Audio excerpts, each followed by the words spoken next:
first of all, we're going to go through the sort of the standard news and announcements that we go through every time. We'll talk about Kill Team a little bit later also.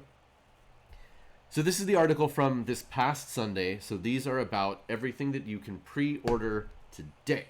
So if you want to, you can go out and order some pretty cool stuff today. And again, we're going to get into reasons why Games Workshop may be better or worse in your eyes, but for the time being, they're a company. They're making the same stuff they've always made, and we're going to look at that. So if you want to get into Warhammer 40k, and you one of the things obviously is you need models. Get models. We've talked a lot about the fact that there used to be these things called start collecting boxes, and they were a fun way of starting an army, not always necessarily the most effective way. Games Workshop is slowly but surely shifting from the start collecting archetype to the what's it called? Combat Patrol archetype. So a Combat Patrol box is very similar to a start collecting box. It's a little bit more specifically, these units will work together as a small starting force, play, which is pretty cool. Zardoz has done a lot of journalism about these start collecting boxes, or these Combat Patrol boxes rather, what they include, what the cost savings are, how they work for starting an army, what you need to add on to grow your army. So I highly recommend his articles on the previously released Combat Patrol boxes. So the latest one that you can order as of today is the Sisters of Battle, the Adepta Sororitas box. So it says it's an excellent option for both new and existing collections. It is 26 miniatures, a Canoness, so that's going to be your leader, a Rhino, so this is the little tank, the little APC kind of thing up here that you can pack people into, a Penitent engine, that's this mech that a poor tortured soul is literally strapped into and being tortured while he fights, 3 Arcoflagellants. Those are these 3 fellas over here who have all sorts of things implanted into them to torture them while they're fighting, because they did a no-no against the Emperor. 4 Sisters Repentia. Those are the heavy weapon ladies. No, I'm sorry. Those are the, over here, they're the big chain sword ladies. Mel Pimento, thank you so much for the resubscription. 8 months. Thank you so much. 5 Seraphim. So these are these flying ladies up here, and 10 Battle Sisters. Oh, and the Repentia Superior. Yeah, so when you field these ladies with the chains, big chain swords over here, they need a lady with a whip to keep them in line. Things are less sexualized and fetishized than before, but still a little bit. And then, yeah, just standard Battle Sisters down here. So it's cool. It's a great set. Again, if you're starting a Sisters of Battle army, this is a pretty darn good way to do it. Less. Less. Savage Punch. Can the Penitent engine be swapped into a Camaro? How much horsepower does it produce? That is an excellent question. So that's this thing over here.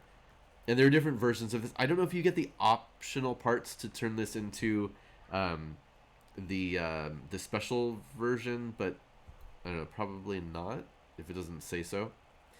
And then, of course, you can get, this new tank for the Sisters of Battle is so cool. It's essentially their version of a Predator tank. It's the Castigator, and it's rad. I mean, this thing is just, it's beautiful. It's got all these hard lines and edges. So much edge highlighting you can do on it. All the decoration, all the stuff on the back, these big old fiery things on the side. Yeah, this is a cool model for sure. So you can get that. You can get these new characters. It's too tall. So you get these 2 new characters for your Sisters Battle, or Sisters of Battle army. And then, this is interesting. If you live in Japan, you can pre-order the Palatine next weekend. I don't know why that's specifically a thing, but apparently it is. Anyway, so you can get those. Battle zone, so you a whole battlefield in a box. You get these tiles that make your actual battlefield and a bunch of cool terrain. Always nice, especially if you've jumped into the game since one of these was available and you need just a way to play your game. You can pick up one of these packs, which is cool. It gives you some more.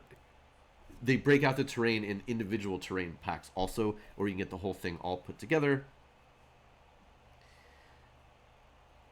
Yeah, that's true. Fadir and Zardoz. I don't know if we've seen.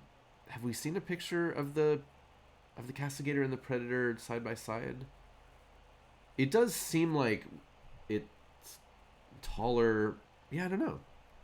Yeah, we definitely need to see a picture. This terrain was, if I'm not mistaken, this terrain first came out with the beginning of the 7th edition renewal of Kill Team, because some of these parts came with that big Kill Team box that came out during 7th edition, I think, if I'm remembering correctly. I'm not 100% sure on that. And then you can add more cards to your stuff. Here are what the battlefields look like. More Necromunda stuff. We talked about that, all the cool gangs and their unique, crazy creatures and things. And then optional weapon swaps, weapon arms.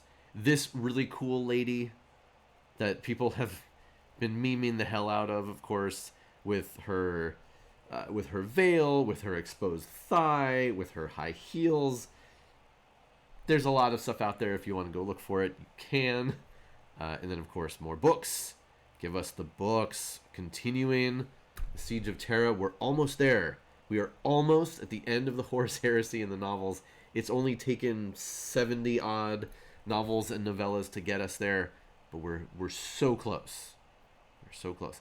And these are kind of cool. You can get these fancy map scrolls to go along with your books. Okay, so those are all the things that you can pre-order today, or the next coming days, or maybe less if you're in Japan. That was a weird note there, but that was a thing. Oh, Nerdy Duck says those were also in the Space Wolf Tau Kill Team starter box. Yeah, so the terrain, oftentimes Games Workshop, yeah, they'll make new terrain pieces. They'll be available in a couple different products. Then they'll kind of go off to the side for a little while. They'll bring them back.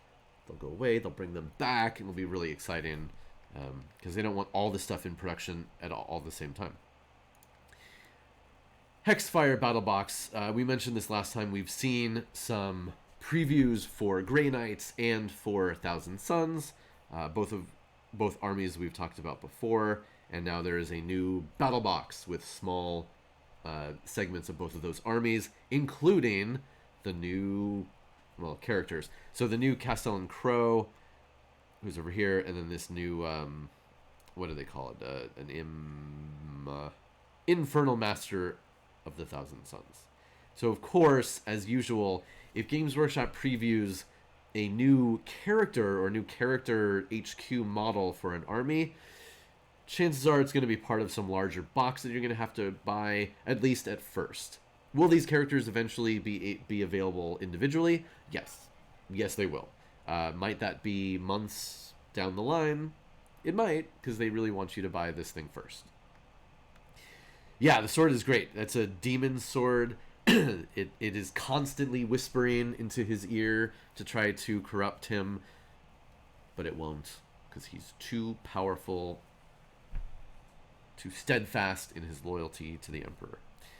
No Grey Knight has ever succumbed to the taint of chaos, apparently. Or at least, that's what they say. Yeah, the Infernal Master, there's some cool stuff going on. He's got that cool pose, whoosh, the upward kind of chopping thing going on, the swoop with the energy off of it, and he's got little friends floating around with him. So we've got this big box. Again, with these things, if you are the lucky few who like both of these armies, then you are blessed. and this is the absolute perfect box for you. If you like one of these armies, it's also not bad, because then you can trade the other side, or potentially sell it. And also you you might consider yourself even more blessed if you like neither of these armies, because then you can ignore it completely, like I am. I do like the tagline, "Supernatural warfare in the 41st millennium."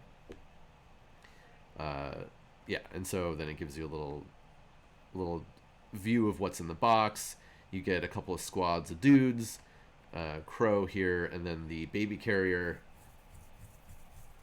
Yeah, and exactly, Zardoz. I mean, the new models will be available individually later. You just have to wait a little bit, just a little bit. Fadir, we're gonna talk more about 3D printing in just a little bit. For those of you who are just joining in, thank you so much.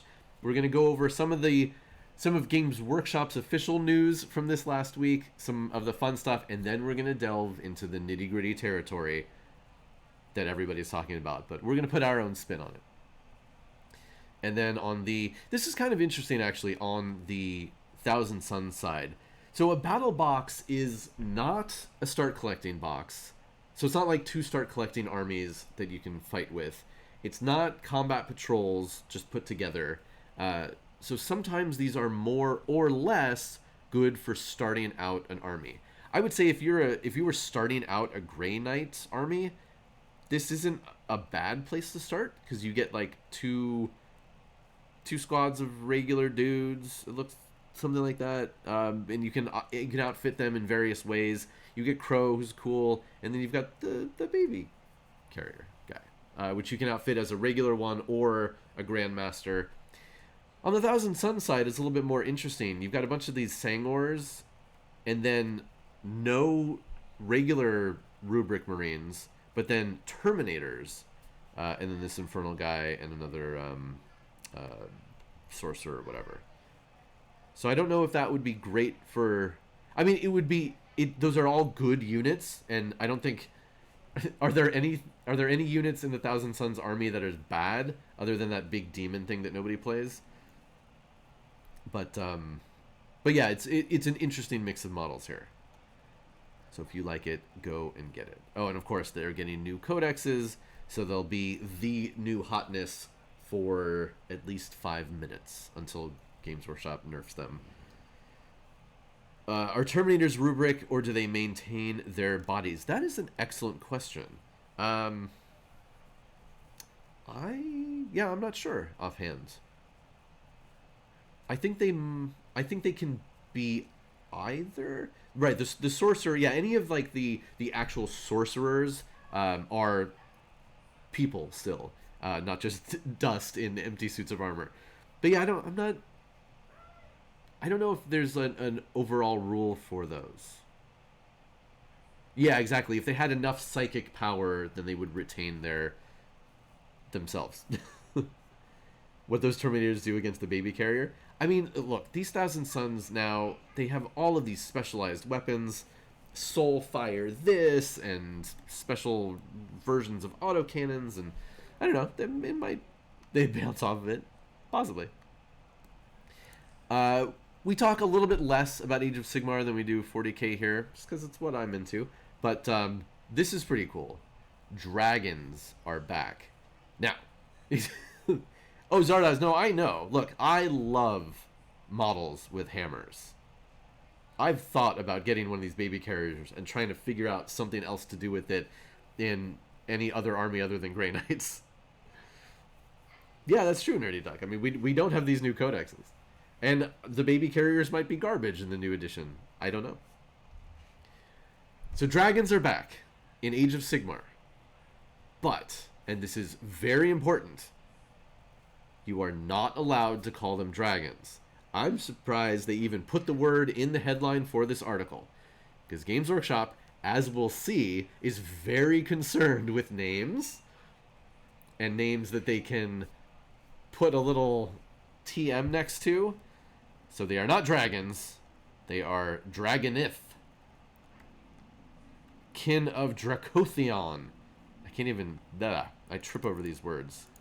So they are Draconith. as I put in the chat. Yeah, so there's some ancient dragon, whatever. I don't know. I don't know the whole lore. I don't care. But these models are sweet. I love these models. Draconith is already trademarked. I'm sure it is. Wait, by them or by somebody else? So we've got this one. I guess they're two specific characters. I don't know. I can't keep track of all of the Age of Sigmar stuff. But this one's got like some heraldry for the Stormcast Eternal side. Oh, from fantasy novels? Interesting, Fadir. Yeah, I don't know. Maybe they didn't. Did they not do their full due diligence? So he's got some bling, and he's like a fancy dragon. Sky lizards, that works. And then there's also this one that's all scarred up. So he's got like scars, and he's a little melty, missing some tips of his horns. Like I said, I don't know anything about the backstory behind this stuff or how it fits into the universe. All I figure is if they are Stormcast Eternals, technically, then that means they're Order of Good, which means I could play them alongside my dwarves? Right? Is that how it works? I don't know.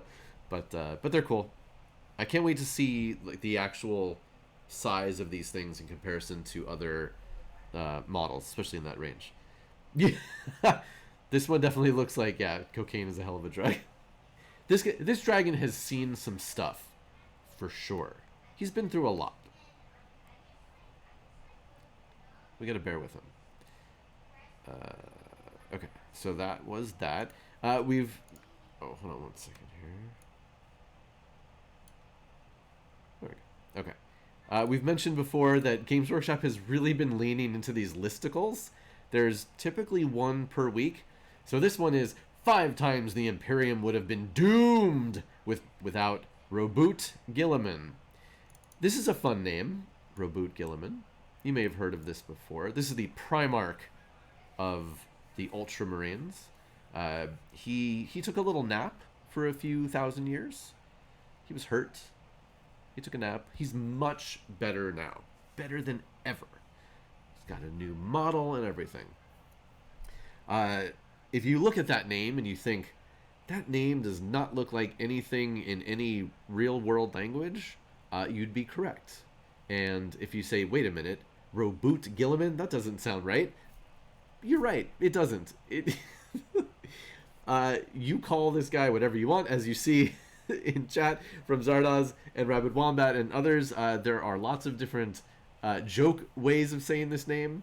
Even Games Workshop has pronounced this name differently in official audio. So you call him whatever you want. Most people, if you're trying to say it correctly, yeah, exactly, like sort of French, maybe related in some way. Most people say Roboot for the first name. Again, there's official Games Workshop audio that says Roboote, alongside others that say Roboot. So whatever, Robooty, that works too. Yeah, Rowboat Girly Man is one that's very popular.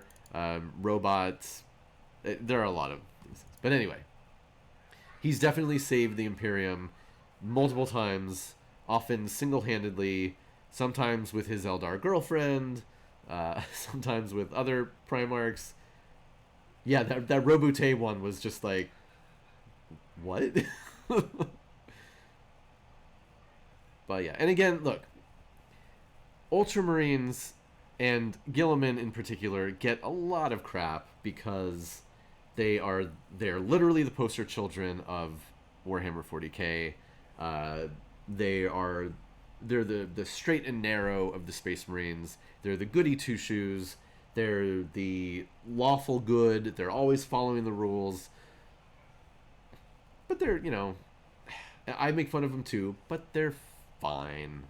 They're fine. Lots of people like them. There are many, many paint guides for them because they're the poster children. They get all the releases. They have more unique models than anybody else. And, yeah, it's fine. And Guilliman has done some cool stuff. So, it's fine. He gets his time to shine. He's fought a bunch of demons over the years. That is true, as Zardoz points out. There was a time in 40K, in 5th edition specifically, that a self-proclaimed fanboy wrote the codex for the Ultramarines, and they were just OP, and it was really annoying. Yeah, so after the Horus Heresy, a slight digression. After the Horus Heresy, when the Imperium regrouped and was like, what the hell just happened?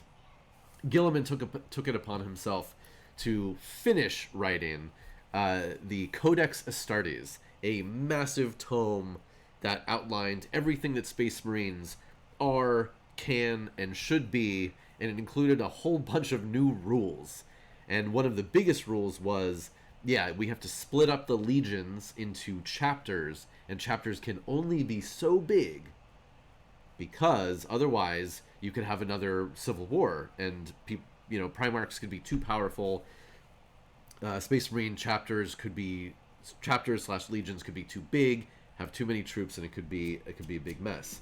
So divide them up, make it smaller. If one goes bad or starts doing bad stuff, it'll be easier to separate that out and take care of them. And when he originally presented this, a lot of the other loyalist Primarchs said, "Nope, we're not doing that. You're not splitting up. You're not splitting up my boys." Eventually, most came around. Although even the ones that did come around, even they didn't fully do what he said, and still had their own secrets and their own wacky stuff going on behind the scenes. But that is why we get this sort of general outline of Space Marine chapters and how they are supposed to function, at least in theory. Here we have him fighting one of his brothers. He looks so small and chunky right there against Magnus.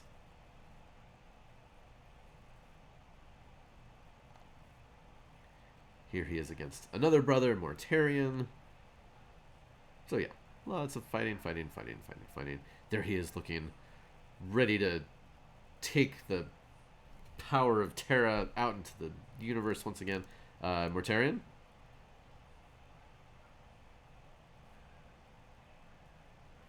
He's got really fancy armor. He's got a fancy sword of the Emperor. He's got fancy gauntlets and stuff. I don't know what he's doing there. I mean, look, no Space Marine armor looks like it could actually function and move in real life, especially with the size of the plates and the pauldrons and everything else, and like the thickness of the torso. Like, how would it move? I mean, it would move like an action figure, like the toys we literally have. Maybe it's a perspective thing. Maybe he's further back and he is looking at, I don't know, whatever. Who knows? Yeah, it's the stench coming off of Mortarion. He's got to turn. Oh god, stinks. Mortarion is super gross. He's a bad thing. Oh, I'd love it if somebody took this and then did one of those cutaway drawings to try to figure out where Roboot's physique was inside the armor for this pose. That would be pretty great. He's got this insanely large power plant backpack with all this crap hanging off of it. I'm sure that's really good in a in a battle. Bert, how's it going? Hello. Okay, and then the last thing we're going to look at before we get into the real nitty-gritty stuff is this new thing. Begin your Warhammer journey with battle honors. What are battle honors, you say? Well, say hello to battle honors. A new program launching worldwide in our Warhammer stores to help new hobbyists dive into the worlds of Warhammer. Whether you're starting your own journey or helping a friend begin theirs, the Battle Honors booklet will guide you through everything you need to know in an easy and accessible way. Read on to discover what's coming, blah, blah, blah, blah, blah. So essentially, this is another new program designed to indoctrinate new people into Warhammer. The shiny new booklet can be picked up for free. Aha, we have something for free at your nearest Warhammer store after you complete your first activity. And then it has 5 keys to the Warhammer hobby: collect, build, paint, play, and read. Not bad. That's a pretty good relation to, you know, how I talk about like the different parts of being into Warhammer that I like. What if you're looking for the hardest and least accessible way, Savage Punch? Oh, we'll figure out a way to get you there.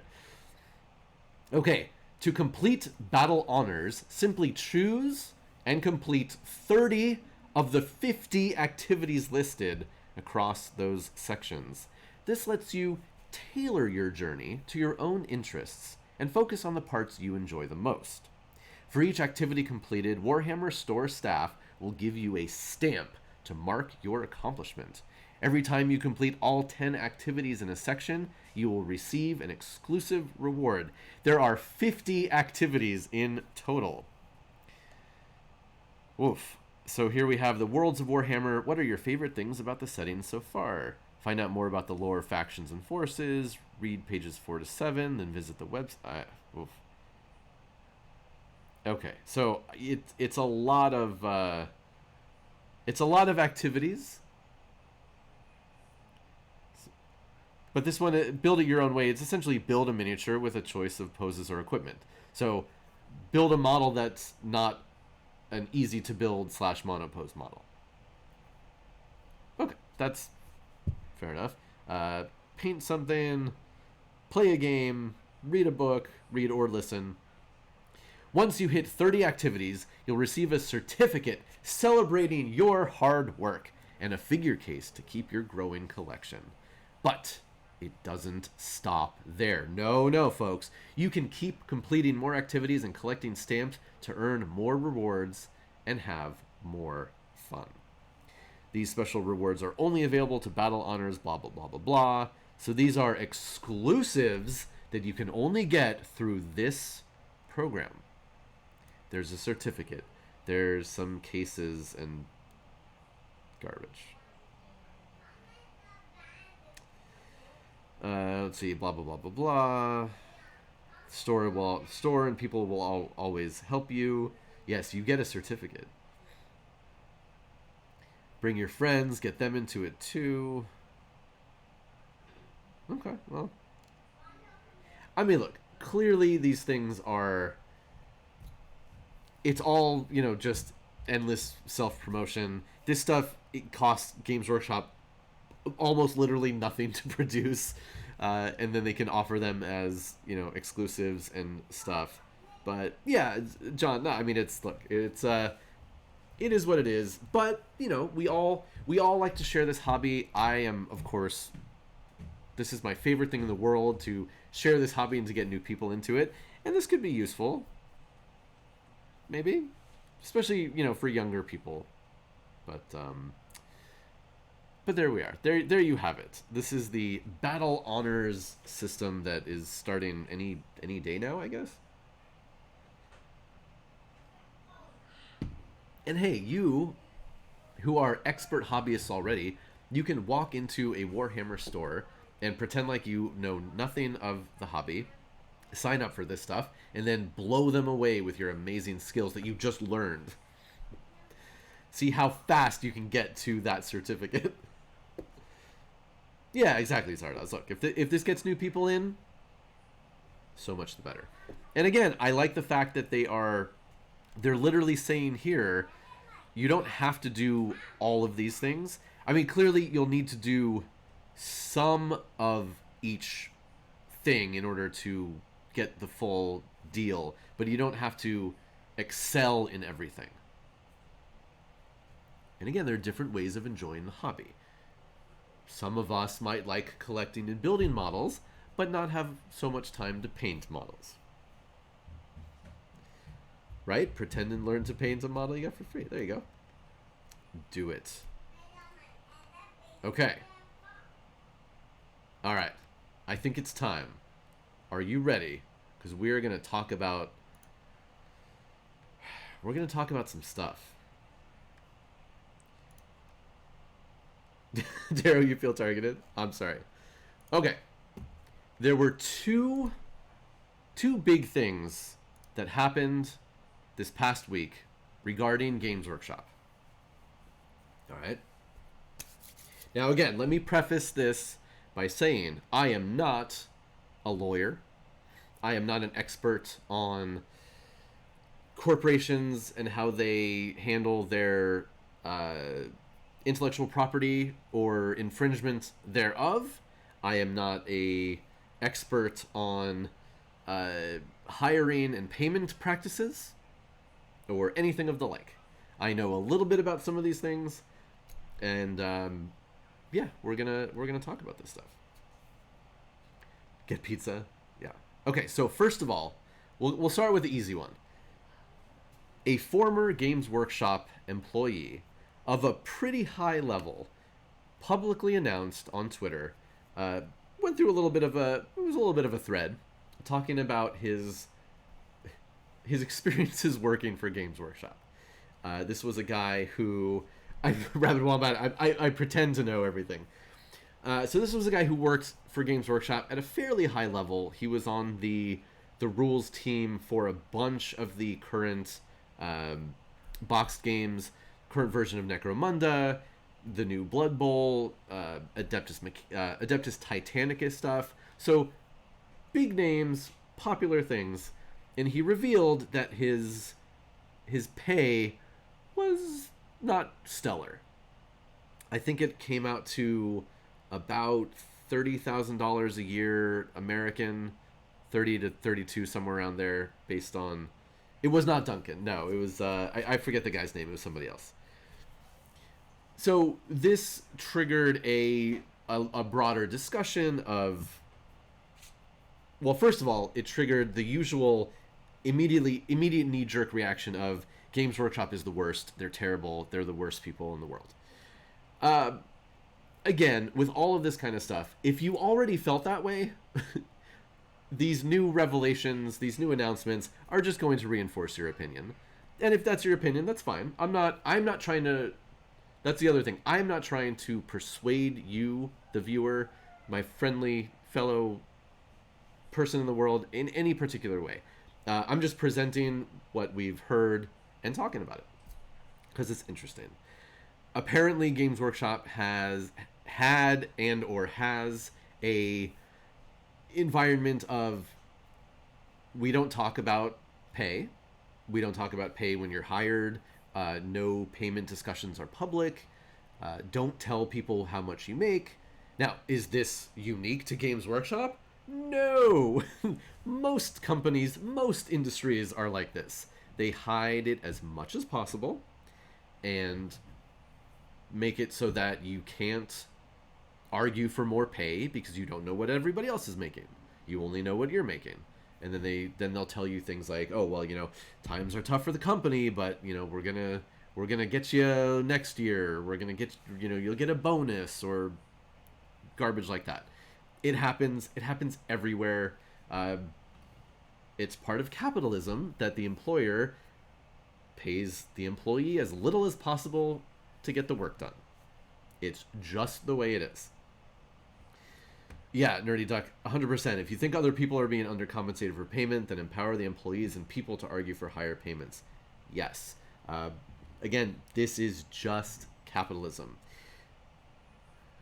Yeah, I mean, again, it is what it is. And because of capitalism and the world we live in, if people at that level don't accept that pay and quit, Games Workshop can probably find other people to hire who will accept that pay. It's just the world we live in. Yeah, Nerdy Duck, we're gonna talk. We'll talk about boycotting in this discussion as well. So that's a thing that happened. It came out. Since then, that former employee has added some more context to his original posts. Not necessarily. It doesn't necessarily make things look better for Games Workshop. It just explains things a little bit more. So there's more context, more information out there. If you want to find this. I don't have a link to it specifically, but it shouldn't be too hard to find.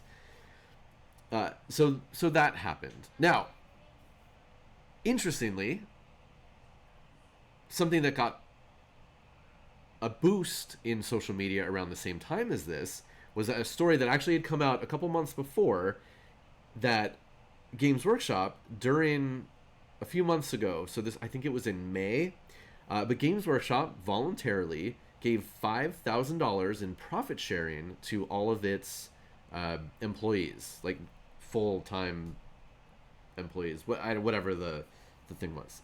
So that seems pretty cool. Again, you could argue that, well, bonuses have nothing to do with what you deserve to make in a salary. Of course, that's true. You can't count on bonuses. You never know when they're going to come or not. So, but it's nice that they did that to sort of reward their faithful employees for what happened during COVID, especially. Yes, Nerdy Duck. A lot of people in all industries are being underpaid. Yes. Now, that being said, sometimes you work for a company and they do offer options and alternates, and it can be tough. Like, I'll give you an example. So before, in the old days, when I had a day job, I worked for a company that was fairly successful, and at one point there was a choice: would you like a small raise, or would you like to participate in profit sharing? And there were all these different options and opportunities. And it can be tough in something like that to be like, well, I want more money now, and blah, blah, blah. So sometimes companies offer different things. Yeah, or shares if you're in a company that has stock. There's a lot of different things going on in these places, and you have to try to figure out what the hell is best for you. It's not easy. But yes, overall, in general, people should probably be paid better for their work. Okay, so that happened. This was a thing that happened. Whew. Next is the big one. So let's pull up. Oh, that's not what I want to pull up. How did that happen? This is what I want to pull up. Games Workshop this past week updated their intellectual property guidelines on their website. They just went up to little fanfare from them, but it's created a bit of a splash on the internet. So we're going to go through a little bit of this, and we're going to highlight the controversial parts, we'll say. So it starts off at the top: Warhammer Beyond the Tabletop. Games Workshop has been designing and selling miniatures and games for over 40 years.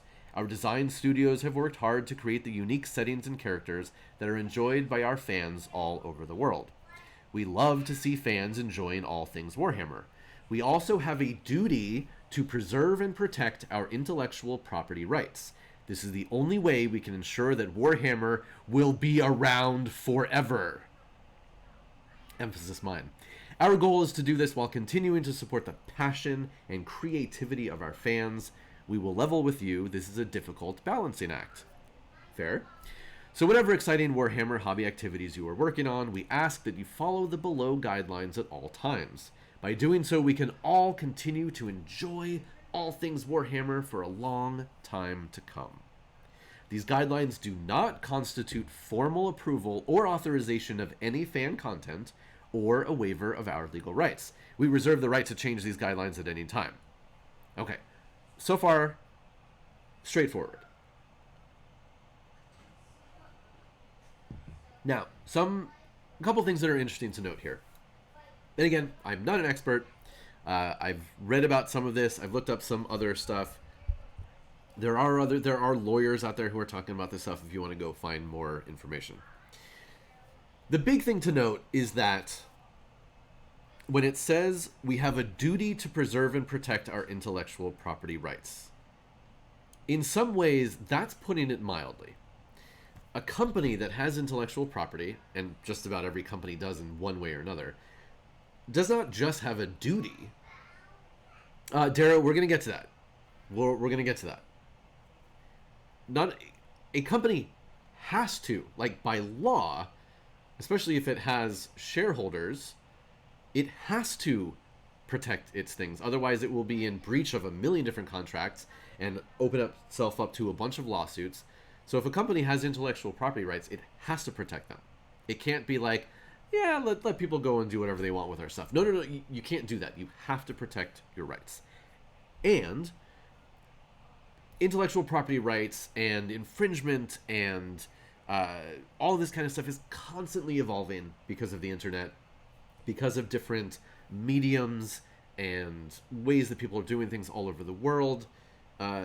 Yeah, exactly, Rabid Wombat. If you stop defending your intellectual property, and that means various things, other people can claim it, and that opens up to lawsuits and loss of revenue and endless legal fees and all this other stuff. So this stuff is constantly evolving, and that's why they have to update things from time to time. Okay, so then we get into fan fiction, hobby books, and magazines. Individuals may write their own stories, hobby books, and magazines based on our characters and settings, but these must not include text, artwork, or imagery copied from any official Games Workshop material. Okay, you can't literally plagiarize stuff from Games Workshop. They must be non-commercial, with no money being received or paid. This includes all forms of fundraising activity, and generation of any advertising revenue. Okay, so you can't do a Kickstarter to do your own Space Marine Codex. Can't do that. You can't write something, not sell it, but sell advertising in it. Makes sense. Must not be publicly distributed except for no-charge digital distribution. Also seems fair. You can put it up on a website for free. People can download it. They must make it clear that they are unofficial without using any Games Workshop logos and include the word unofficial prominently on the front cover. Is that annoying? Maybe a little bit, but fair. Right. They don't have... Right, yeah. I'm sorry, Fader. I meant like make a codex for, Space Marine shit eaters as a chapter and say it's a real chapter and sell it on whatever. Although I guess that's a little bit of a different thing. But you get what I'm saying. But you're right. They can't. Yes, Space Marine is not a name that Games Workshop owns. They've tried, but they don't own that one. Right, yeah, sorry. I mixed up my examples. Yes. So there. So you have to have unofficial on it. You can't have a logo of Games Workshop, so you have to use the words. They don't want any essentially. Okay, and then the last one here. Not be prejudicial to the goodwill, reputation, or integrity of Games Workshop or its intellectual property. So the point of all this is you cannot have something that you make, that you put out into the world, that a reasonable person would look at and think that you own the property. That's basically what all of this boils down to. And you can't make money off of it because it belongs to somebody else. Now, what does this not include? This does not include things like fair use. Fair use is a legal term that covers a ton of stuff, and it is super complicated, and it can be argued a million different ways, but essentially fair use says that I can talk about somebody else's property. I can even make money off of me talking about somebody else's property if I'm just discussing it, if I'm analyzing it, if I'm comparing and contrasting stuff. I'm never pretending that it's mine. I'm never just making money off of the property itself. And then also you get into like percentages of stuff. Now here, I do know a little bit about this because I wrote a book that is based on a bunch of other people's intellectual property. So you go through this. Right, exactly. So my stream here, I am in no way saying that I own or have access or rights to any of the stuff I'm talking about. I'm just talking about it. Exactly. So this book is all about other people's properties. Straight up. But because I am talking about their properties, I am not pretending like I own any of the things I'm talking about. This is covered by fair use. This doesn't even get into parody, which is a whole other thing that we'll talk about in a minute.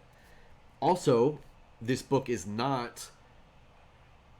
Again, there are percentages that differ. And again, also these laws are different in different countries, which makes this also even more complicated.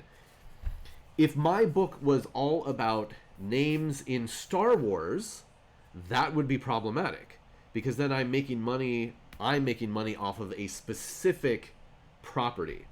And then it could be, somebody might be confused. Oh, do you work for Star Wars? There might be some confusion there. But because I have a variety of different sources, I don't have to worry about that. Somebody would not look at this and be confused. Is this a Star Wars book? No, clearly it is not a Star Wars book. So fair use is... It's amorphous. Again, it's different in different countries, but... Yeah, so there's fair use, essentially. Okay, we'll get into some of the other stuff in a minute. Next, and also I should say that this section is pretty close to what it has been before, as far as fiction, hobby books, and magazines. I think the only specific new thing was like the big that unofficial has to be prominent on the cover, but whatever. That should come as no surprise to people. Okay. Fan artwork. Individuals may create their own artwork, drawing, and designs based on our characters and settings, but these must not include artwork or imagery copied, okay, same as before, be non-commercial with no money being received or paid, this route fundraising, so these are all the same, not be publicly distributed except for no charge, make it clear that they are unofficial without using any logos, the same, must not be prejudicial to the goodwill, reputation, or integrity of Games Workshop or its intellectual property. Oh, again, so that last one means that you're not allowed to... So again, with fair use. So here I'm talking about characters that other people own, that other people invented, that belong to them.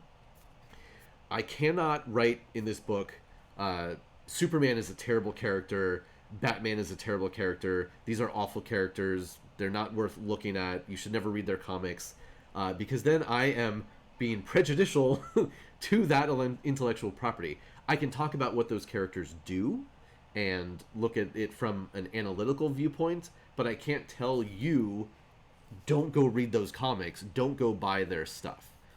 That would be prejudicial.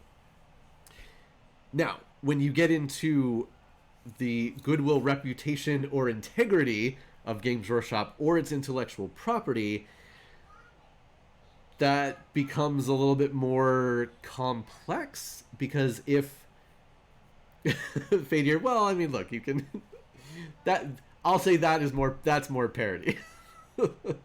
Right. And exactly, John, if something is gross or stupid or evil within a property, you can talk about it being that way, and that is okay. That is acceptable, because that's an analysis that is related to what it is within that universe.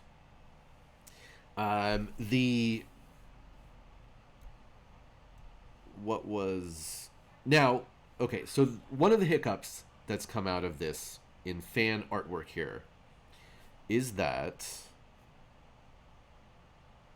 okay, we'll get to, where's the part that Phantoms,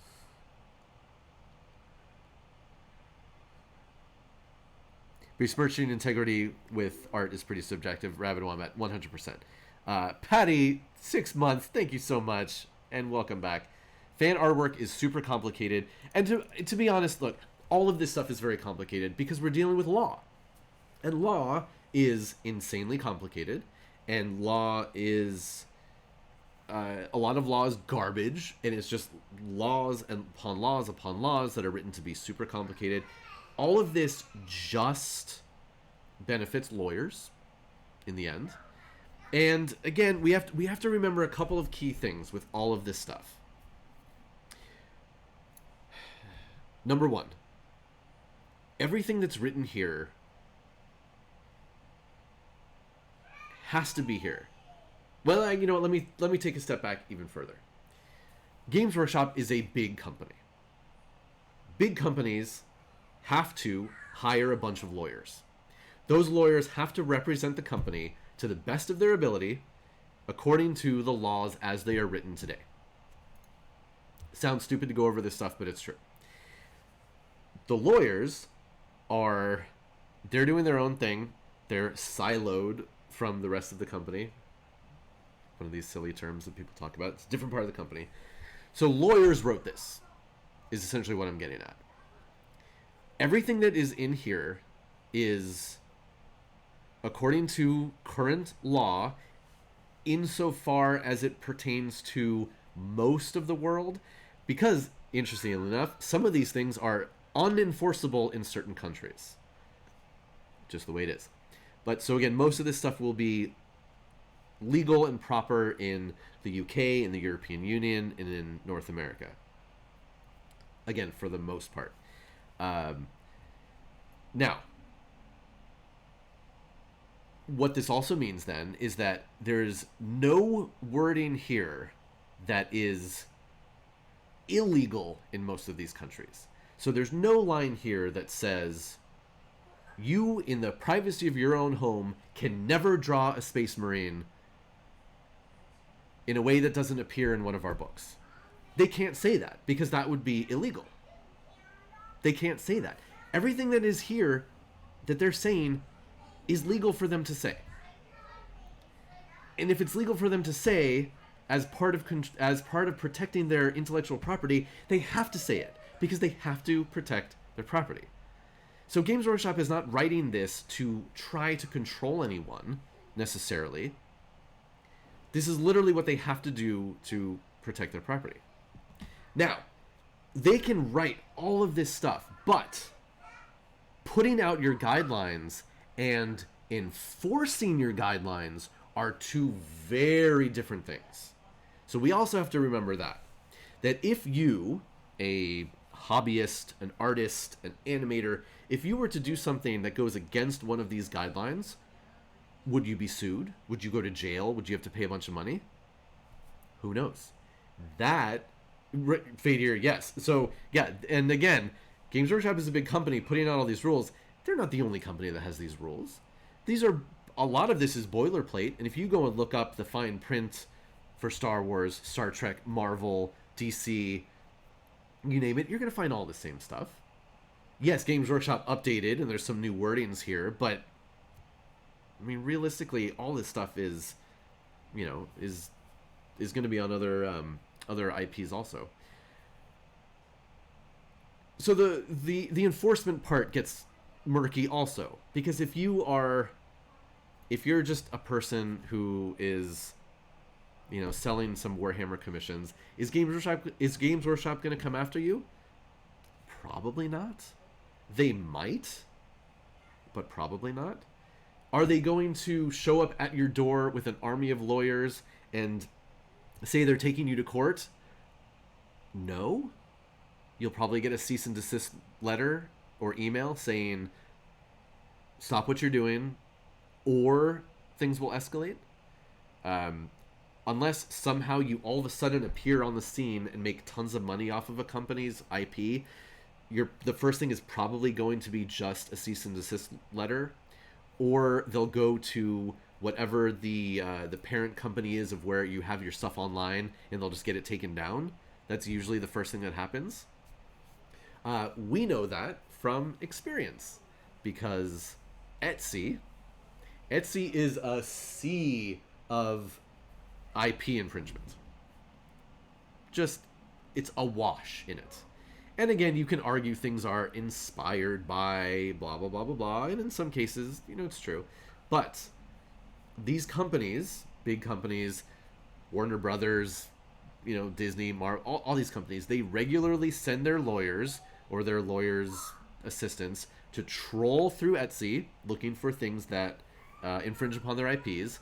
They make a list, they make a spreadsheet, they send it to Etsy. Etsy just takes down all of those listings, and you get an email saying your listing was taken down because it was, marked as infringement of this from this company or whatever.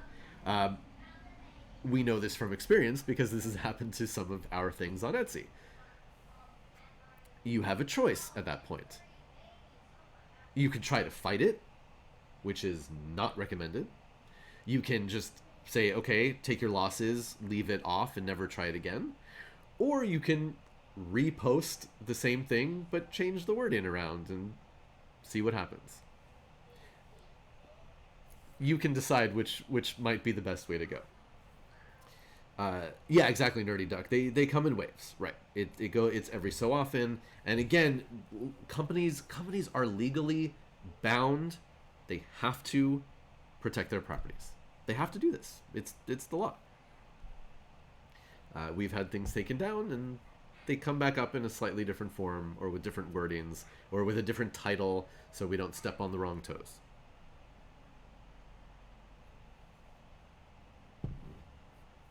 Okay, now, the part of the fan artwork that's gotten some people in a bit of a twist is that it explicitly says you can make your own artwork, drawings, and designs. Where is it here? Non-commercial with no money being received or paid. So because this is all outlined in full, there are a bunch of artists out there who usually do commissions that will include optional Warhammer related stuff that are now saying no Warhammer stuff in my commissions anymore. It's a bummer. Are there ways around it? Yeah. And again, is Games Workshop going to come after you? Probably not. But I do know, like our friend, good friend of the channel, he's been a guest here before, Mason Nabilu, he's taken down his listing for commissioned weird Space Marines, which is a bummer because he does really, really cool, really interesting work.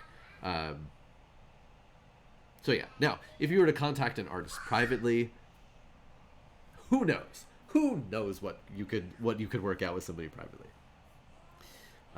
Right, like space soldiers aren't Space Marines and belong to nobody.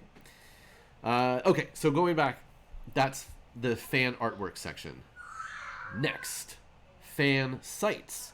Individuals may create their own fan sites based on our characters and settings, but these must not include text, blah, blah, blah. So no forging, make it clear they are unofficial, not post or display rules or stats copied from any official Games Workshop material, not be prejudicial, blah, blah, blah, blah, blah. Okay, so these are all repeated from before, except for this one. Now, this gets into interesting territory, because it says you cannot post or display any rules or stats. Now, this gets tricky. And we'll talk about this below when we get into some of the fan film stuff. well, look, hey, Battlescribe, all Battlescribe does is makes an app that can load in different list building tools for different armies. What a community of individuals out there does for free, who knows? That's not Battlescribe's problem. At least that's their argument. Right, and Battlescribe doesn't actually show them as printed. Now, this one, people get worried about. Games Workshop has talked about this before.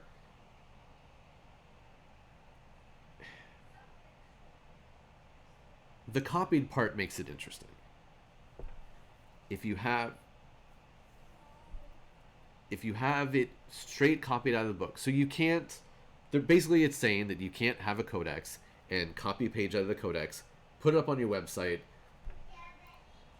and show it off that way on a fan site. Now, true. Also, fan site is a little bit of a weird definition here. Well, what if my site is a game review and analytics website? Who knows? Um, there's always been this idea that if you post screenshots or you copy a page out of a codex, that Games Workshop can come after you because that is their material that you are showing off, and if they wanted to, they could try to take it down or sue you for it. Uh, but yeah, if you show it in a different format, or if you write it out, or just talk about it, is that different enough? Well, it depends on if they want. It depends on how far they're willing to go to enforce it. Um, on Hyper, we go over stats constantly. We're talking about things, but we're not posting or displaying them. We're not showing things from codexes. Yeah.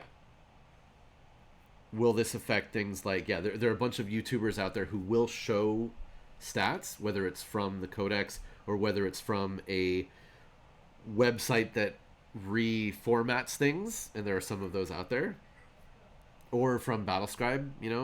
Is that different enough?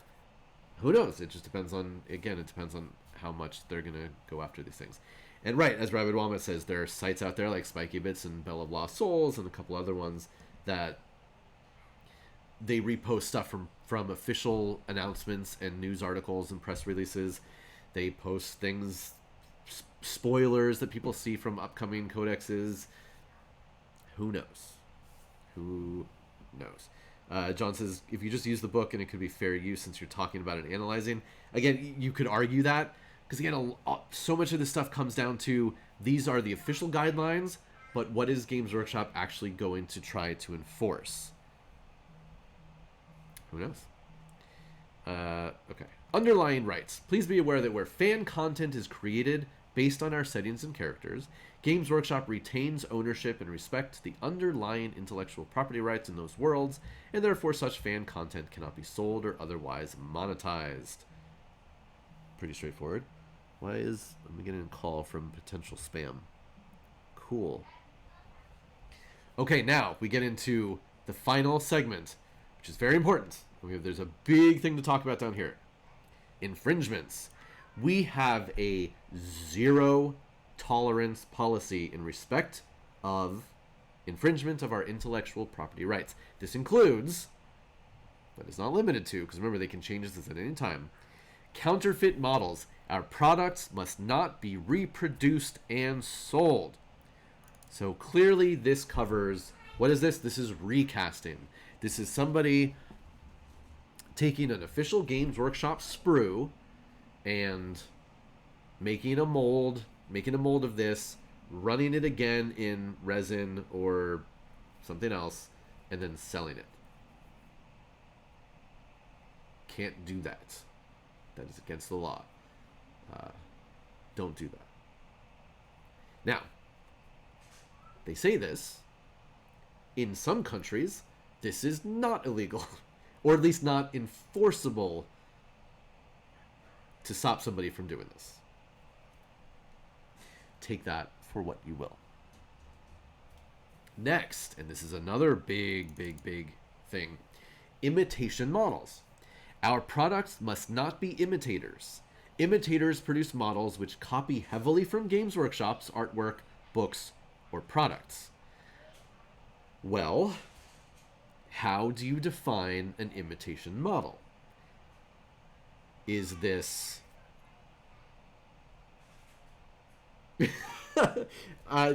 Bert, I mean, look, you take it for what you will. I'm just describing what's put down here. Now, clearly what this is saying is if you've got, let's see here. So I've got a Primaris Reaver here. So if I went out and sculpted a Primaris Reaver that looked just like this, but it was my own work, but it looked just like this, that would be an imitation model. I could not sell that. Okay? Now, as Fadir is saying, how far does that go? what covers imitation? What about all of these many third-party companies that make bits, sometimes entire models, that fit into this universe, parts that fit into that you could use on models, but are not owned by Games Workshop? And again, that's when we get into, well, how far are they going to go to enforce this stuff?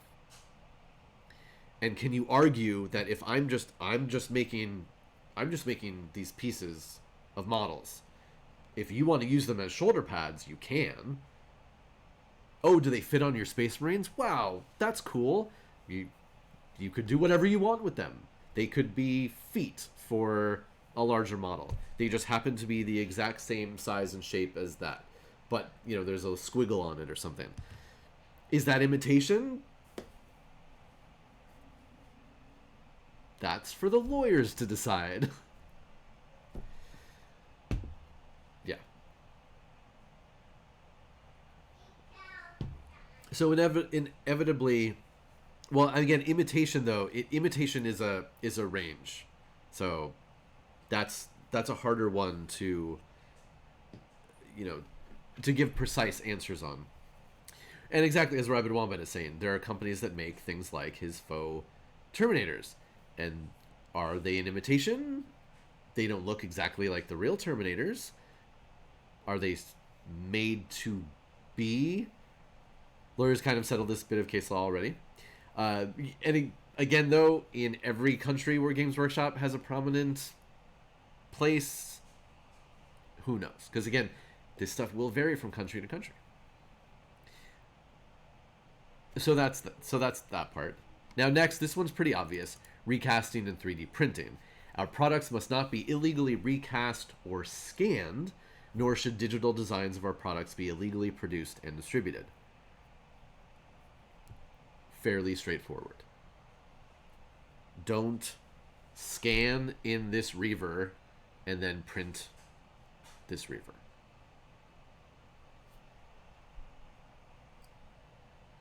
Okay? Don't do that. Illegal downloads. Our publications, audiobooks, and other materials protected by copyright must not be illegally uploaded, shared, or distributed in any format. None of those things. You can't put it up. You can't share it, even if it's for free. As Rabid Wombat says, good luck on that one. Just ask the RIAA how their fight against MP3s went. And again,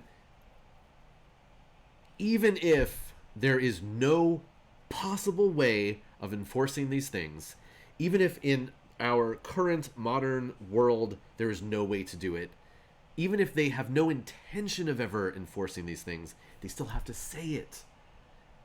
And you can't get mad at them for saying what they have to say. So there's that. Right, exactly, Nerdy Duck. Same thing I just said. They literally have to say these things because this is part of the modern format of protecting your intellectual property rights. They have to say it. Yeah, oh no, we can discuss it and poke fun at it. But again, I just like to remind people, like, this isn't Games Workshop trying to be evil. This is just them doing what they have to do. Unauthorized use of our trademarks. You can't do that. That one's pretty obvious. You can't write a book and then put the Games Workshop logo on it and then try to sell it, because people will think that you have the right to do that. We're going to skip one. We're going to go to games and apps. Individuals must not create computer games or apps based on our characters and settings. These are only to be created under license from Games Workshop. Pretty straightforward.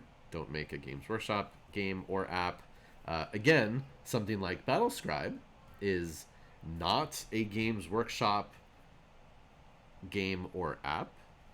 If people create, if people other than the app creators create content for it that happens to be Games Workshop stuff, well, that's on those people, and we'd have to find those people, and it might be very hard to find those people.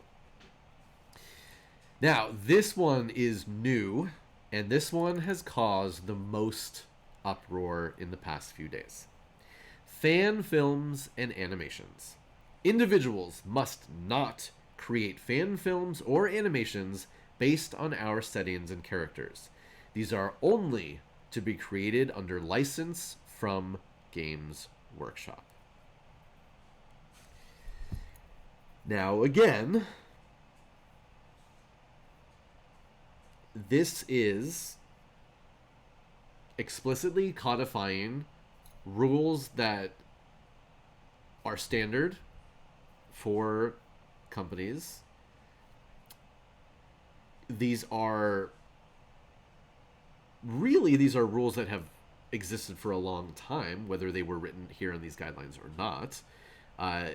Any fan film or animation that used Games Workshop IP, Games Workshop could have come after them even without this word in, under just existing intellectual property law. Again, they could try to take it down. Whether they would succeed, that's up to the lawyers. But this just puts it front and center here on their guidelines.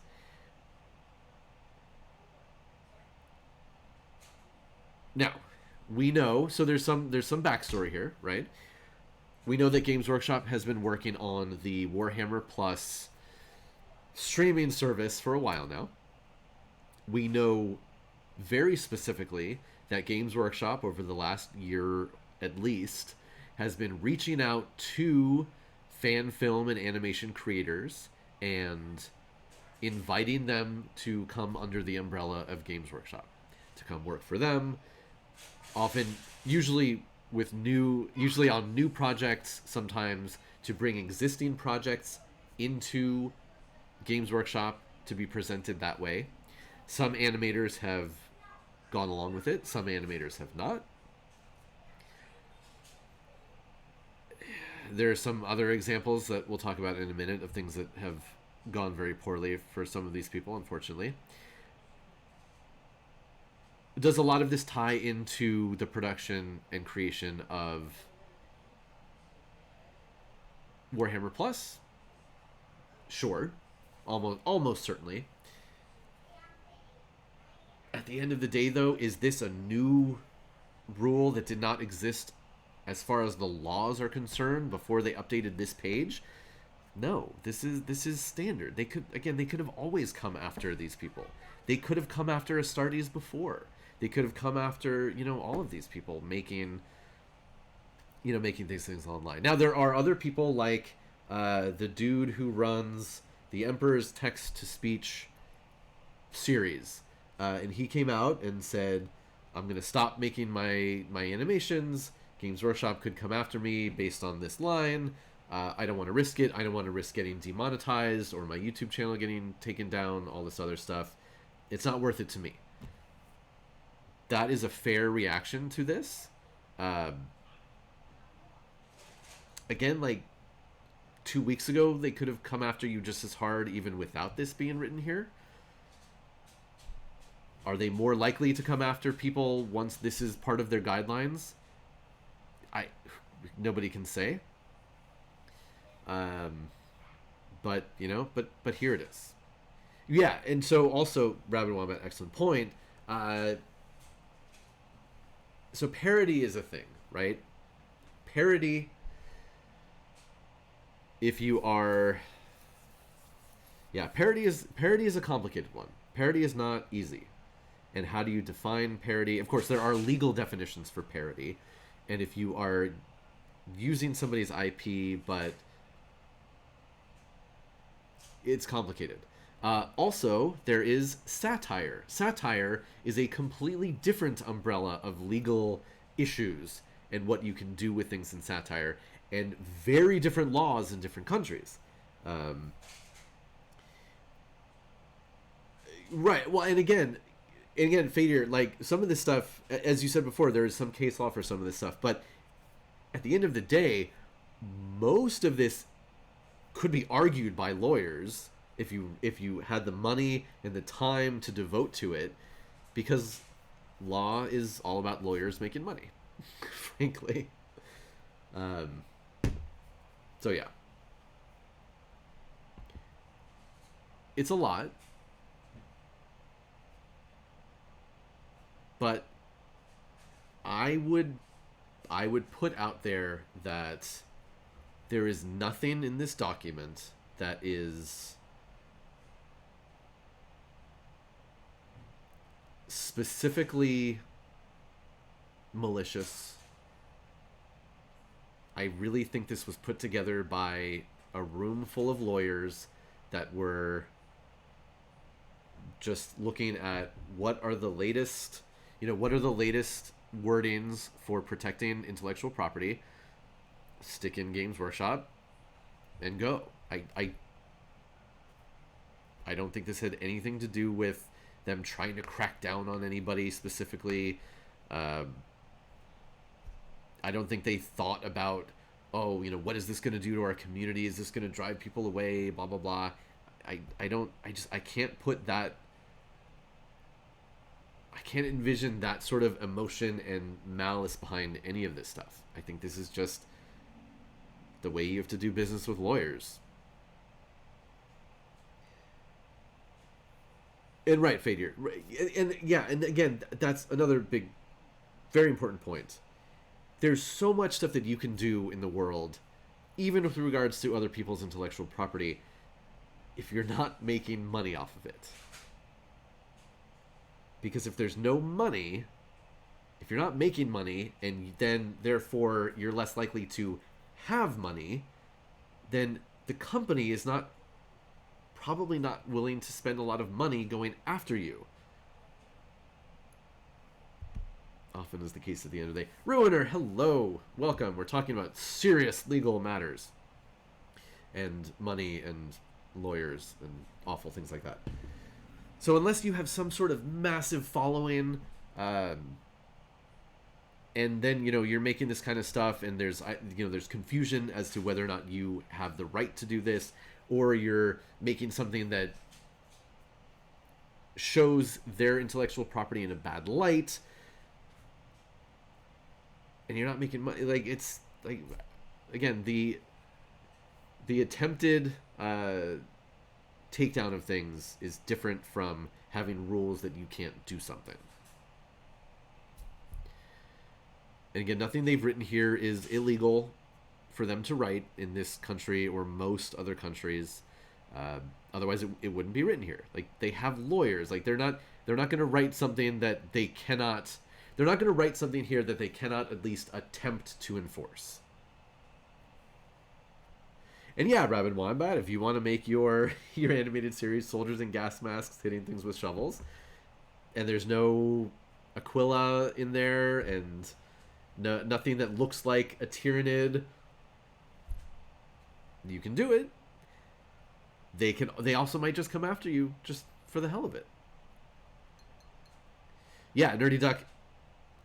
Very true. If you don't like anything in the IP guidelines, don't be upset with GW. Be upset with the government and lawyers who set this all up in the first place. You are not wrong. This is a lot of standard stuff here.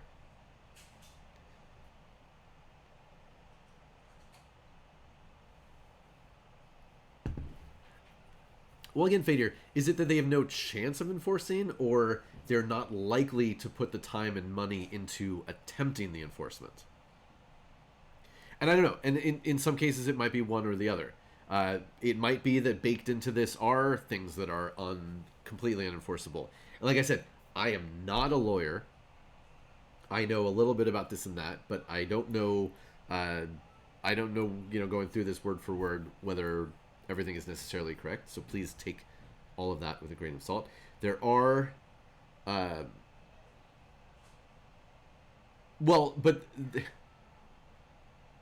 loophole. I mean, yeah, and loopholes too. And again, that's the other important part, because at the end of the day, anything is legal if nobody's coming after you.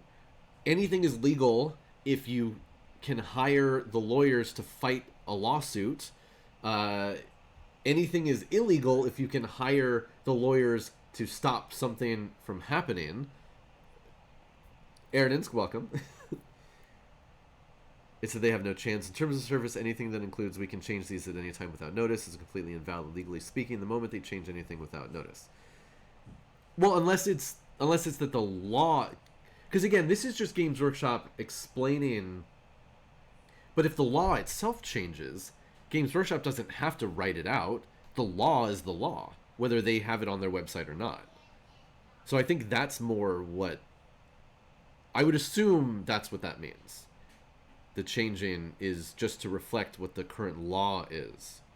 But that's my assumption.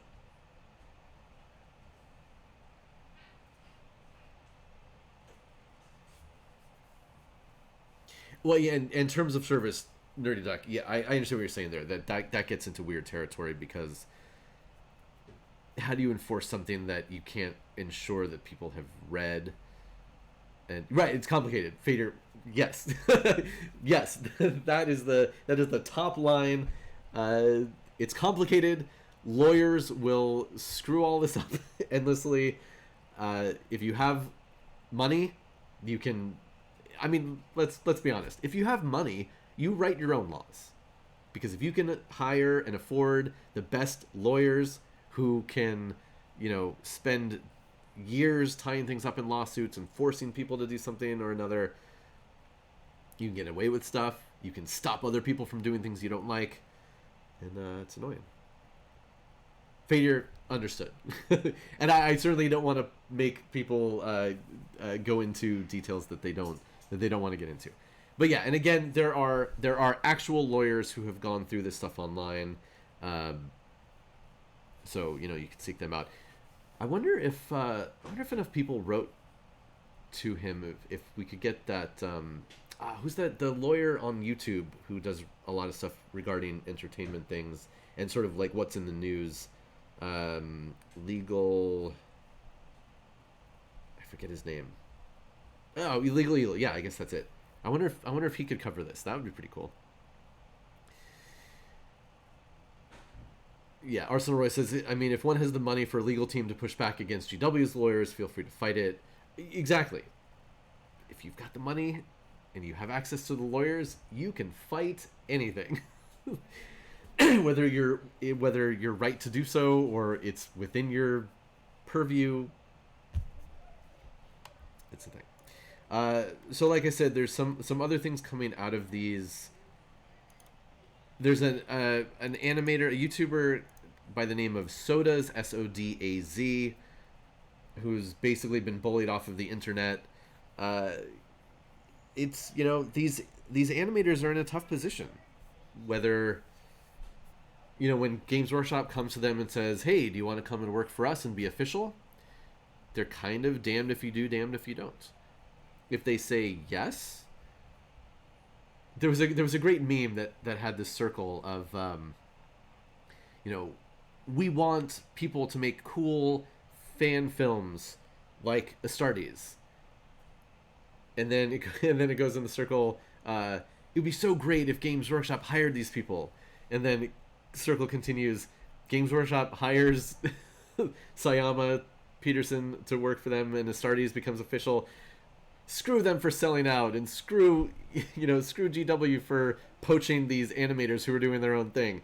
And then it goes back to, well, nobody's making the fan animation we want. It's like, well, how do you? What are you supposed to do in this situation? And then if you don't sign up with them, and then you might have to take your stuff down, and so on and so forth. Yes, no, okay, that's a good point. We should say this listing does end with reporting your concerns. If you see anything that you're worried about or think that we should know about, then drop us an email at infringements@gwplc.com.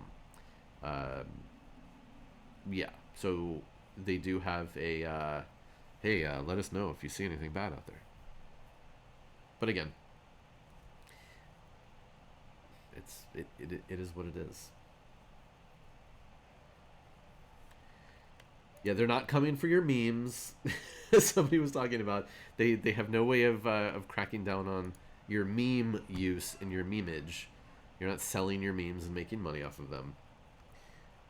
But that's the situation. And again, a lot of people have gotten really mad about this stuff, and in my opinion, blown stuff out of proportion. Is it going to? People have shut down their YouTube channels because of this, which is sad. But I mean, they were already playing in an area where these things could happen anyway. Let me just get two last little things here.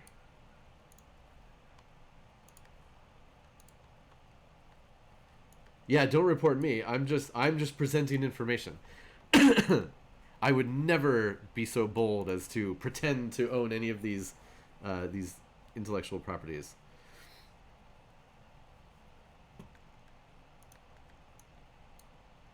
So somebody made this. Okay, now also we get into the idea of like boycotting and sending angry letters. Look, if you have a strong feeling on these things, you can write letters to Games Workshop. You can not buy their product. You can do any of this kind of stuff. Just, as people have been talking about, just try to be respectful. Try to look at things from the different perspectives, and don't be crazy. Don't go and and really do not go and yell at somebody who works in your local Games Workshop store. They have nothing to do with this. I have friends who work excuse me, in Games Workshop stores. They are innocent in all of this. And yeah, so somebody wrote this up. Games Workshop boycott. Don't harass local staff or social media staff. Don't buy from Games Workshop, web or physical. Do not subscribe to Warhammer apps. Do not give in and buy the latest FOMO box from GW. Do not visit the Warhammer community website. Do send physical letters to GW expressing your displeasure. Do buy a 3D printer. Do paint your backlog. Do learn a new war game. Do buy paints from other companies. Except, you know what? Don't buy paints from AK. Just skip that company. They do some really weird stuff that's not great. So skip that one.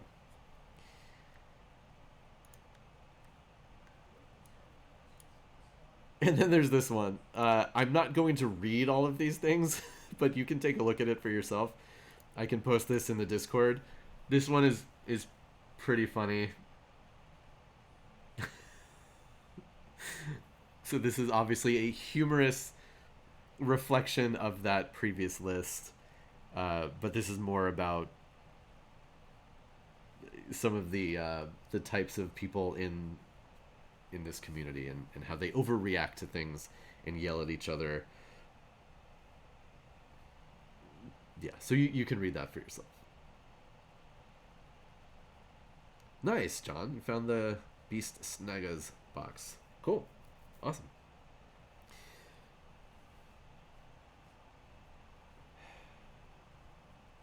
Yeah, always support your local stores. That is a number one takeaway here. Arsenal Roy, you said it. I'm not saying it. It's on this piece of paper here. It's on this image. I'm not using words.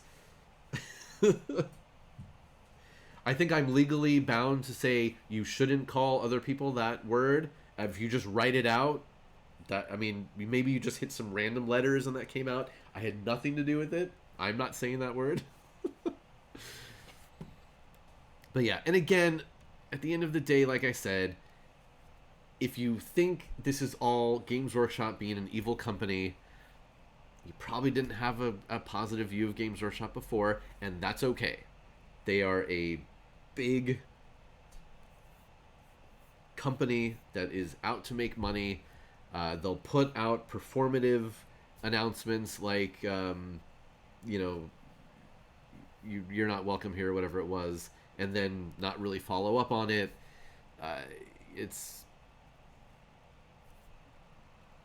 And if you've thought, conversely, if you've thought, hey, Games Workshop, it's a company, they've got some cool people who work for them, they put out some cool stuff I like, that also hasn't changed. There are many things you can write that end with IMP, and you are free to write whatever you would like in chat. Aaron, I did see your message. The pancakes were fantastic. If you missed my postings, I had chocolate chip pancakes for, I guess, lunch. They were amazing. I'm a big fan of pancakes in general.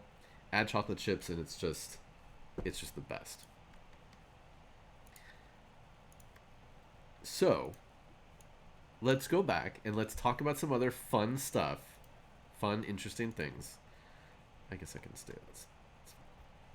And we're going to look at more new kill team information. If anybody has any questions or wants to talk about this stuff more, you can throw it in chat. We can do it on the Discord. We can talk about this forever. It's all, it's stuff to talk about. I'm not assigning malice to Games Workshop for any of this stuff. They're a company. They have to protect their intellectual property in the ways that lawyers say you have to protect your intellectual property these days. All right, I'll finish the...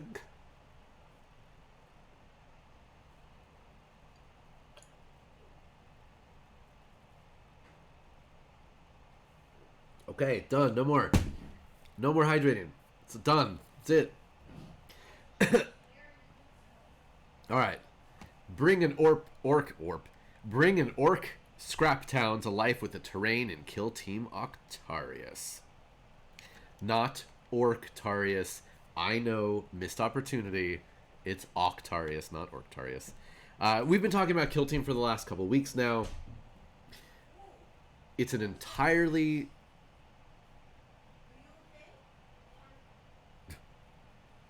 There was a big thump that sounded like a child's body hitting something, but everybody says they're okay. So, it is Orctarius. I mean, that's fine. You call it what you want. So, Kill Team. It's been a game that's been around for a long time. There have been a couple of different versions already. New version of Kill Team coming. It's still a small skirmish game, so you're going to be playing generally 4 to 12 models, probably. But the way you put together your teams is very different. All sorts of new symbols and rules and stats and everything else. So let's see what the latest is. And again, I haven't looked at these things. I saved these for Saturday so we can look at it all together. This is mainly in the... If you get the actual box set, it comes with Death Corps of Krieg and Orc Commandos, and then some really cool Orc terrain in it. The Kill Team terrain rules... Well, the Kill Team rules have been completely rewritten, blah, blah. Terrain has gotten new attention. Each piece in the box has a defined set of rules that affects how your operatives interact with it. Now, again, I would say that on this stream, showing this bit of rules from Games Workshop is fair use because they have shown this publicly. I am re-showing it to analyze and discuss it. If Games Workshop really wanted to come after me, they could try. I don't think they will, but there we are. For example, the ramshackle barricades are light, traversable terrain. This means that operatives can take cover behind them or hop across them using the traverse rules. So we have a new rule, traverse. A traverse is when an operative must clear a small obstacle in their way, such as a barricade or pipe. During an operative's move, it can ascend and descend terrain with the traversable trait at a cost of circle. Which is, I always forget, this will be easier once we have all the pieces in front of us. Is it 2 inches for circle? 3? But cannot finish a move on top of it, obvious. If this is not possible, it cannot traverse. It must move around instead. Note that a traverse is not a climb. The operative simply vaults over the obstacle in their way as it moves horizontally across the kill zone. Circle's about 350. Yeah, there was a previous... excuse me. There was a previous article that listed what the different symbols mean as far as distance. You can use rulers. You don't have to use their goofy tools with the symbols on it. Okay, so essentially what this is saying is if you have a small obstacle that you can't stand on, you just hop over it at the cost of some of your movement. Make sense? You don't have to assign a unique action to jump over something small. And we've had rules like this before. Now, these ramshackle walls, they're heavy terrain. So we've got traversable and light, we've got a vantage point, and we have heavy. Interesting. So a vantage point is a terrain feature with a vertical element that operatives can be placed upon. If a part of a terrain feature is not defined as a vantage point, operatives can climb over or traverse it, but they cannot finish a move or be set upon it. Okay, so a vantage point is something that's elevated, and you can put a model on top of it. Makes sense. We don't know exactly what heavy and light by itself means, but we'll get that eventually. Oh, that's cool. That is a cool piece of terrain. Ooh, heavy. Heavy terrain provides cover and is obscuring. Now, what does that mean? Who knows? We don't know. We're getting bits and pieces of the rules. We're piecing some of them together, but otherwise we have to wait for the full rules to come out later. Okay, scramble. So this is a scrap pile, and it has the scramble trait. An operative cannot climb over this part of the terrain feature. Instead, they must scramble over it. To do so, an operative must perform a scramble over or charge over action. Okay, so remember that in this version of Kill Team, you have various action types that you can take, and they cost a certain number of action points, and different units have different numbers of action point limits. APL on their data sheet that show how many actions they can take per activation, and those numbers of actions decrease with certain effects in the game, taking wounds, maybe other ones, we don't know. Yes, Melpimento, yeah, so a vantage point you need to be able to put a model on there, and you need, so again, you decide between you and your opponent. The terrain that comes in the set will have its own special rules, but you can make it up yourself. Ruiner, as far as I know, we do not know what GA means. After we look at this, there are 2 more articles that came out this week, so maybe it says it in those. Fadier, it would not be a Games Workshop game without some degree of overcomplication. Okay, so that's it for this article. We've got a couple of descriptions of how terrain works. Yeah, and you can build your own terrain for sure. So then we get into select objectives and operatives on the fly to outwit your opponent in Kill Team's new matched play missions. Alright, blah, blah, blah, blah. Matched play. Okay. The core of the matched play experience is the mission you'll be undertaking. There are 9 to choose from in the Kill Team's core book's critical operations mission packet, and each one provides special action and mission objectives that can dramatically alter your plan of action. For example, in consecrated ground missions, you can power up operatives that place themselves in harm's way, blah, blah, blah, blah, blah. So, same deal for every other game that we play and look at. Unique individual missions will have some unique rules, abilities, scoring points. So in Consecrate Ground here, an operative can perform this action until the start of the next turning point. Ooh, that's a term I haven't seen yet. Until the start of the next turning point, that objective marker is consecrated, and that operative's APL and defense characteristics and the attacks characteristic of its melee weapons are increased by 1. That's pretty cool. So you get powered up. You go Super Saiyan when you're on that consecrated ground. And then you can score points per turning point. Interesting.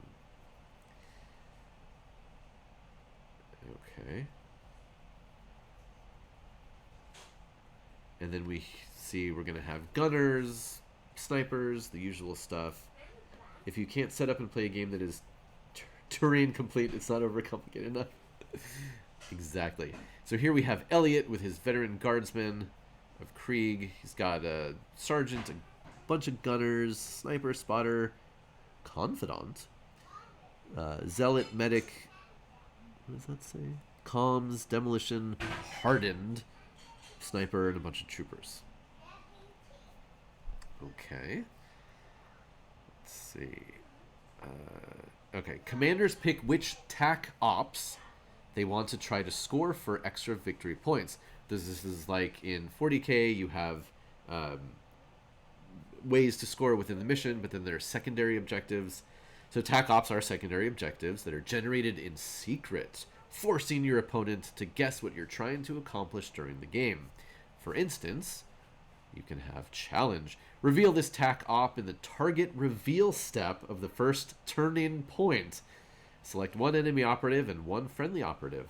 If that enemy operative is incapacitated by that friendly, you score 1 VP. If you achieve the first condition while that enemy operative is within pentagon of that friendly operative, you score an additional 1 VP. Okay. So you're challenging one model to another, or you're going to rob and ransack. Probably rob and wombat, yeah. A turning point is, yeah, when a round turns over. In theory. You can reveal this tac op when an enemy operative is incapacitated by a friendly operative within triangle of it, and that friendly operative is more than square from other enemy operatives. Oh, Games Workshop, this would have been so much easier with inches written out. You score 1 VP. At the end of the battle, if you achieve the first, and that friendly operative has not been incapacitated, you score another. Alright, so essentially, they're gonna give you a bunch of secondary objectives that you can assign, and that's great. More ways of customizing your team, giving you ways of scoring in the things that you like to do in a game. If you like shooting at people, take the tac ops that are all about shooting people. If you like to go up and smash people in the face, take the tac ops that have to do with that. And again, this is nothing new. It's just all this dang trigonometry that you have to do. Yeah, that's annoying. All right, and lastly, Spec Ops narrative campaign. Blah blah blah blah blah blah blah blah. Kill team set up bases of operations to rest and resupply. What begins as, say, a simple hidey hole beneath an abandoned hab block will blossom into a treasure trove of specialist equipment and strategic assets as your kill team completes missions and earns rewards. So this is cool. This, again, goes back to the narrative element of Kill Team, which they're really pushing here. You make a roster of all of your available models and what they do, or models/units, and then when you go into a specific game, you're going to pick which one you use. They're going to accumulate some form of points and experience that you can spend on upgrades or flaws going forward. And you're also going to be able to do it here with your well, here it has a stash, it has a base of operations, so you get, again, more narrative elements, which are always good. So here you have a narrative data slate with requisition points, asset capacity, your Spec Ops log as a secure district. There are strategic assets in your stash with 1 trench shovel. So clearly we're dealing with Deathcore of Krieg here. You've got propaganda assets, quirks. So the core objective of your kill team during a narrative play campaign is to complete Spec Ops, multi-stage missions that require you to fulfill special conditions across multiple games. By completing each step or operation of your chosen Spec Op, you'll earn a commendation granting even greater rewards than usual and marking a key achievement in your kill team's career. I don't know, this kind of sounds like the battle honors that you get for going into a Games Workshop store and showing them that you learned how to paint something. You keep track of your things so you can upgrade your stuff.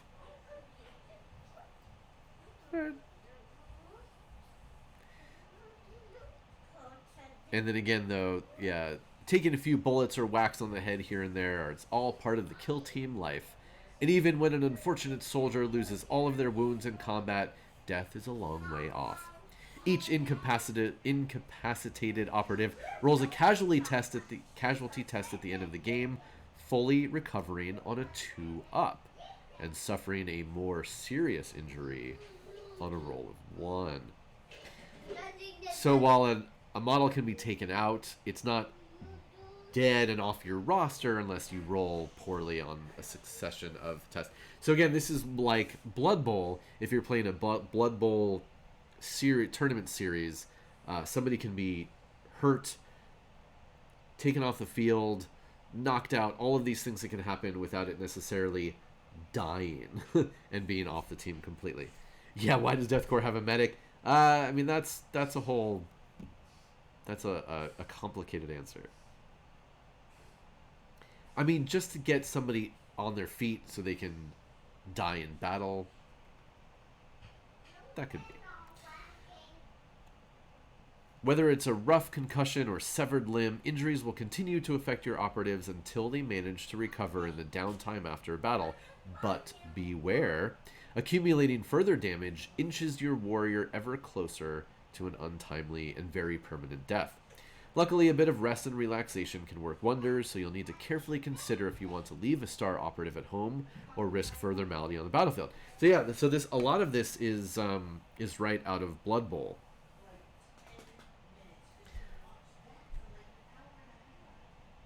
So in a successive game, you can refield models that were, or units that were hurt or wounded, and if they're not fully healed, though, they have a better chance of getting permanent injury or dying until they are healed. But again, by the last few games, you might have a much smaller roster to choose from, and have to put some of those in anyway. Interesting. Okay. Again, like everything I'm seeing for this new kill team, is it complicated? Yes. Yes, it is. But it seems cool. I like what I'm seeing here. I am removing that.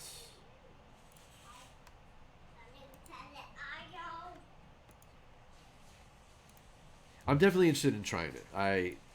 I've liked Kill Team. I think this new one definitely has a lot going for it. Will it have overly complex rules? Well, yeah, it's by Games Workshop. It's going to have overly complex rules. But hopefully it's fun. And hopefully you don't have to use all of the crazy rules. Whoa, that was weird. Right at the start. That there are things you can add onto it. I did write a book. Ooh, Namora, Peta, and Regis. That's a good selection of names there. Ooh, any fans of Drizzt and R.A. Salvatore out there? Look, I am a true-blooded SJW. I will take that name if you're one of the people who uses that term unironically. But RA just released an article, or was it an article or an interview? But talking about looking back on the history of Drizzt and the Drow and things that he wished he had done differently, and ways that the world has changed and gotten better over the years, and what we've identified as problematic in settings, especially fantasy settings, including Dungeons and Dragons. And what's a Drizzt? If you don't know, that's fine. Drizzt is the most popular character that's come out of Forgotten Realms, arguably the most popular character that's come out of all Dungeons and Dragons, probably. It's a series. There are dozens of novels about this character, models.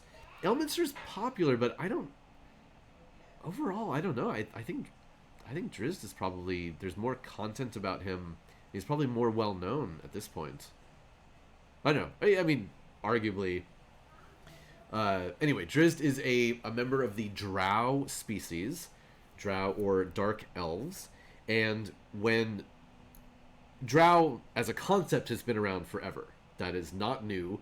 Wizards of the Coast does not have the trademark on, or whatever, on Drow. Yeah. Anyway, Dark Elves have been in lots of things, but for a long time in Dungeons and Dragons, Drow are racially evil.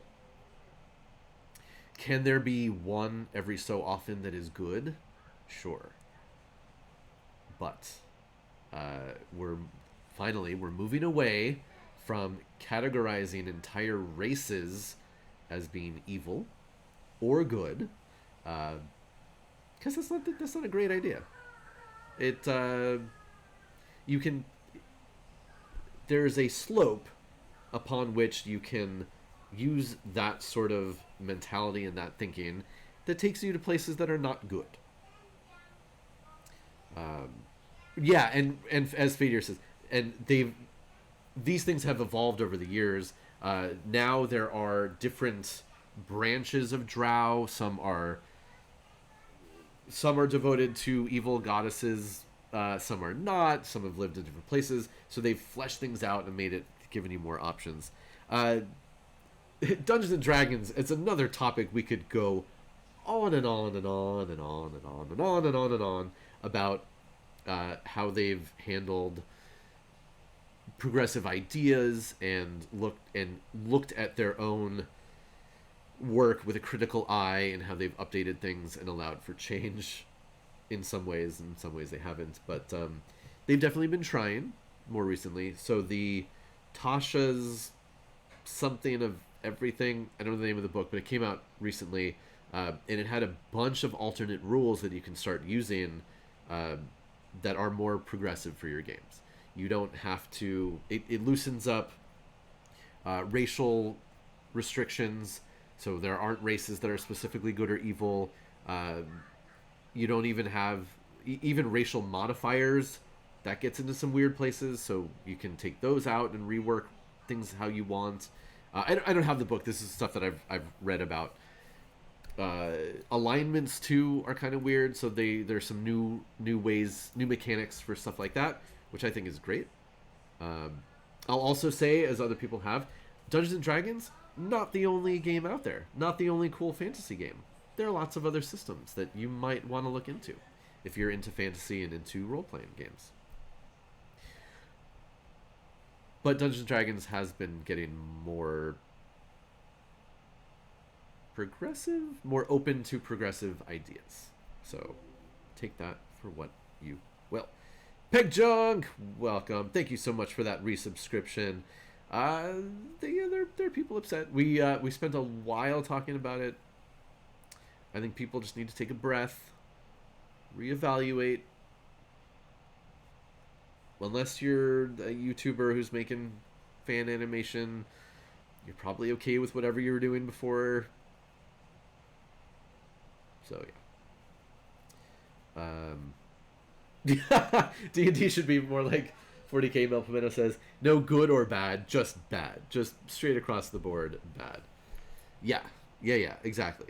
It's, and again, we come out with things, people write things, we try things, we try games, we try systems. They seem good, they seem interesting, and then, we have critical theory. We think about things, we analyze things, we look at things within the scope of society and how people interact with each other. We look at what things have turned into within that system, within the broader game world, within broader culture. We learn things shouldn't be stagnant. Things should evolve. We should be able to look at things and change things over time. Nothing is set in stone. These are fictional universes. We can rewrite things whenever we want to. We can't be afraid to challenge and change things just because we've loved it for a long time or it came out a long time ago. It doesn't mean it's sacred. It just doesn't. And true, and as Fadir says, there might be elements of something that you like, and as long as you and your player group are using it in a way that that everybody's cool with, then you can do that too. You don't have to. A lot of this stuff is, is not optional. Is one way to take it, or modular, right? You can take this piece and put it in. You can change this piece. You can take it out entirely. Just whatever works for your people. The best games, the best campaigns I've ever been in are ones that have been super custom. We've got our own things going on. We're not, it's not the book and it's like, oh, well, no, this rule says that these people have to be like this. Just, make it fun and interesting for your people. Oh, we got a joke coming from Jessica. And John says, a good DM should talk to the players about all alignments and how players should interact without creating problems within your group. Yeah. And I mean, again, and there are people out there who will unironically say this is woke garbage and SJW garbage, but at the end of the day, don't we want to play in a group where everybody is having fun, nobody is offended, nobody is upset about things that happen in the game? I mean, you can be shocked, there can be surprises, there can be challenges, but you don't want to leave a game feeling like, feeling icky about something that happened, and that whole kind of thing. You want to enjoy being part of a game together. Or as Savage Punch says, you just want to win at all costs. All right, so here's a joke.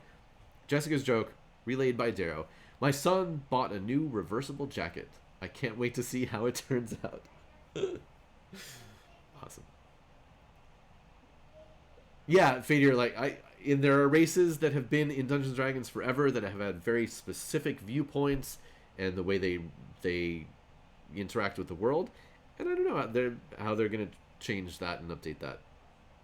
And also, it's really cool when they take things like the Yuan Ti or something else that have traditionally been, this race is evil, they're only for fighting, and then every once in a while you'll get a weird book that lets you play one of those.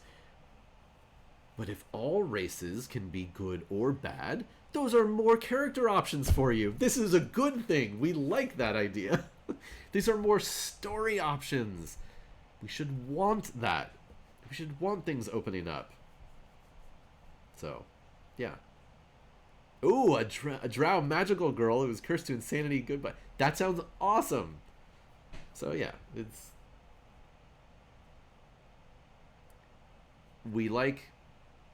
we should be open to change, with change happening for good reasons.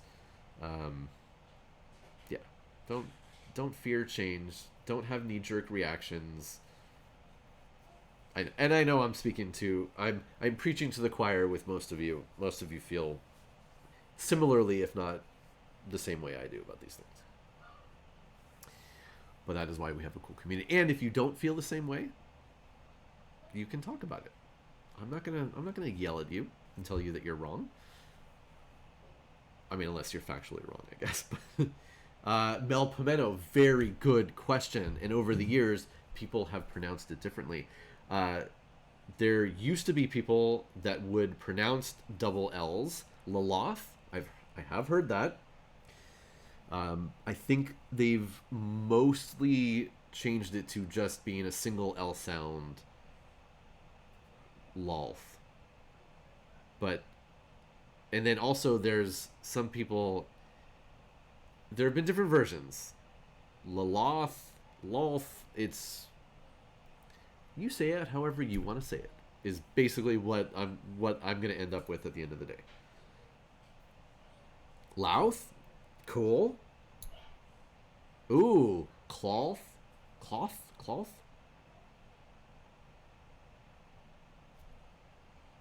However you want to do it is... However you do it is the right way. That's what I'm going to say. Right, Lothcat.